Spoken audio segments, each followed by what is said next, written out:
India కూటమి గట్టి ఎన్నికల పోరాటంలో ముందుకు సాగుతూ ఉంది. ఇప్పటివరకు జరిగిన అనేక రాష్ట్రాల ఎన్నికల్లో నరేంద్ర మోడీకి గతం కంటే తక్కువ ఓట్లు వస్తాయని ఇప్పటికే అనేక మీడియా సంస్థలు సోషల్ మీడియాలో మరి ముఖ్యంగా తెలియజేస్తూ ఉంది. వాళ్ళ దేశం ముందు ఒక పెను సవాలు ఎదురవుతూ ఉంది. ఈ దేశంలో ఉన్నటువంటి ప్రజాస్వామ్యం ఉండాలంటే నరేంద్ర మోడీ ఇంటికి పోవాలి. ఈ దేశంలో అంబేద్కర్ గారి రాజ్యాంగం ఉండాలంటే నరేంద్ర మోడీ ఇంటికి పోవాలి. ఈ దేశంలో పెట్రోల్ డీజిల్ వంట గ్యాస్ ధరలు తగ్గాలంటే నరేంద్ర మోడీ ఇంటికి పోవాలి. అలాగే హిందువులు, ముస్లింస్, క్రైస్తవులు అన్నదమ్ముల్లాగా మన యొక్క లౌకిక వ్యవస్థ నిలబడాలంటే నరేంద్ర మోడీని ఇంటికి పోవాలి. నరేంద్ర మోడీకి కూడా అర్థమైనట్టుంది ఆ విషయం.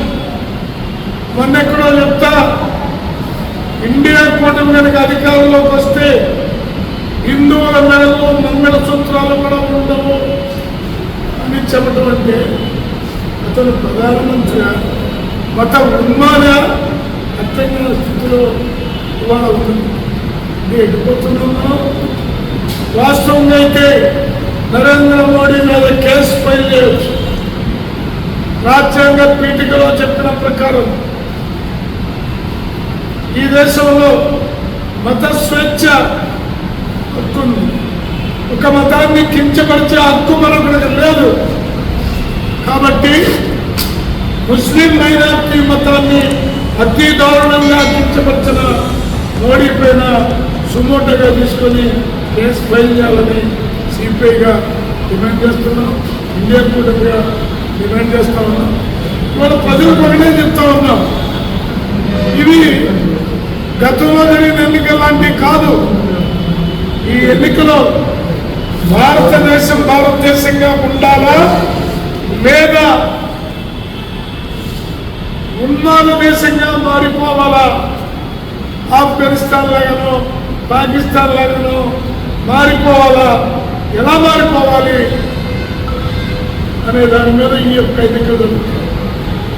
పొరపాటున మోడీ అధికారంలోకి వస్తే మైనార్టీలు ఉండే దేశంలో, క్రైస్తవులు ఉండే దేశంలో, పేద వర్గాలు ఉండే దేశంలో సిఏఏ, ఎన్ఆర్సి పేరుతోటి ముస్లిం గొంతు మీద కత్తి పెట్టినటువంటి దుర్మార్గుడు నరేంద్ర మోడీ.